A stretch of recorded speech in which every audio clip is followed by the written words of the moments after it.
Learn it fast, learn it smart, learn with us at SOFO. Subscribe now for more videos. Contact us for on-demand and regular tuition classes.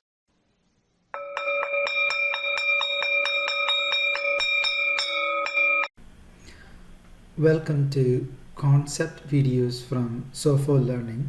Our topic today is arithmetic progression, specifically the constant pattern in an arithmetic progression.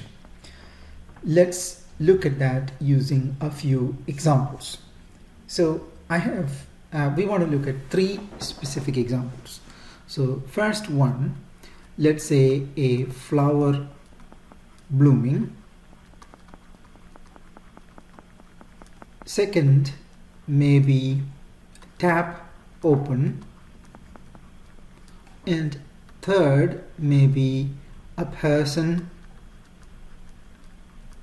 walking. So what are we measuring in these cases? So in the first case, we want to think about the number of petals, all right? Because that is what is increasing from time to time. Similarly, the volume of water is the measurement in the second case of tap open, and the person walking is the number of steps. All right, so let's imagine what is the starting point. All right, the starting point is 0 petals. Let's imagine that the bucket under this tap had already 5 liters of water, and the person walking is starting from 0 steps. Now at time point 1, we would, let's say, have 3 petals here. Now let's say that we got 13 liters at that time point 1 in the bucket, and let's say he covered 10 steps. All right, now in the second time point, let's say the flower had 6 petals. We have 21 liters in the bucket, all right, and we have 20 steps covered by the person who is walking. Now you can see the consistent pattern developing. You see the distance between these 2 points is 3, and that's the same between these 2 points as well. It is 3 here, 3 here. Similarly, look at it, this is 8 here, and similarly it is 8 between these 2 points as well, and the same process goes in this case as well. Just to clarify the point even further, the third case would be even will follow the exact same pattern, because you're going to get 6 plus 3 or 9, 21 plus 8, which is 29, and 20 plus 10 or 30. So that's the pattern, and that is the basis of arithmetic progression. In other words, each of these progressions, 0, 3, 6, 9 onwards, or 5, 13, 21 onwards, or 0, 10, 20, these are all these three are examples of arithmetic progressions. So from the 3 examples, a key concept that we learned is the idea of constant difference. Constant difference. The mathematical way to represent this constant difference, let's call it D as a variable name, would be the nth term minus n minus 1th term, which essentially means you take any term and the one that precedes it, you will get the difference between those 2 terms, and that makes it the constant difference. And just to remind you, this value it would be a constant. In other words, if n is equal to 1 or n is equal to 50 or n is equal to 100, this value n term minus n minus 1th term would be a constant anywhere in that arithmetic progression. Alright, let's now figure out a mathematical model or a formula to calculate the nth term or any term in an arithmetic progression. So to do that, let us define some terms. The start point of an arithmetic progression, let's call it A. This is the very first term. Then let's just say constant difference is D. Now n represents the position or number of the term. Alright, so these are the definitions.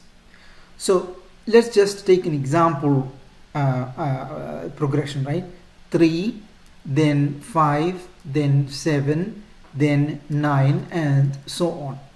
So in here, this is the starting point A. The difference between these terms, which is 5 minus 3, which is or 7 minus 5, that is the D. And the position, this is first term, second term, third term, fourth term, and so on. This position is the N in there. So we can convert this progression using into an algebraic form using these variables.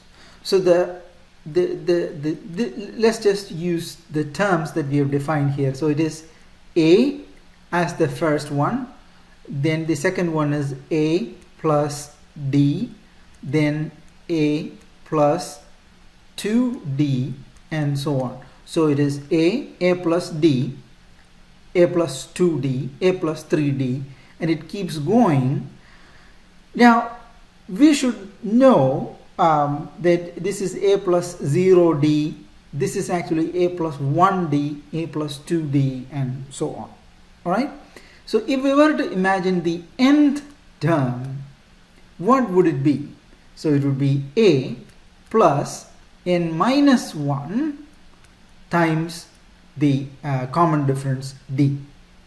So the first term, the very first term would become n is equal to 1, and therefore you will get A plus 0D, which is A. And if it is a second term, you will get A plus 1D or A plus D, and it keeps going. So the 100th term, what would it be? Right? A plus 100 minus 1 times D, or A plus 99D. Okay, now let's take two actual examples with real numbers and try this formula. So let's take 10, 15, 20, 25, and so on as example 1, and minus 10, minus 15, minus 20, minus 25, and so on as the second example. So what is the value of A here? It would be these first terms. So it would be 10 here and minus 10 here. Alright? What is the value of D? The common difference, and that is 15 minus 10, or 5, and the common difference would be minus 15 minus 10, and this would be this minus and minus would become plus, so minus 15 plus 10, or we get minus 5. So let's just imagine the 100th term in both cases. Alright, 100th term in both cases. So the formulation is still the same. It is A plus n minus 1 D, And for this case, so there are two cases here, right? So A is 10 plus the common difference is 5, and the n here is 100. So 100 minus 1 times 5, and here it is minus 10 plus 100 minus 1 multiplied by minus 5.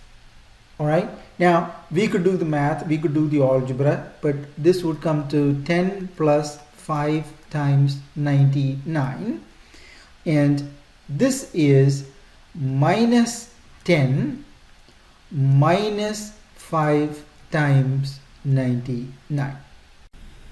Thank you for watching.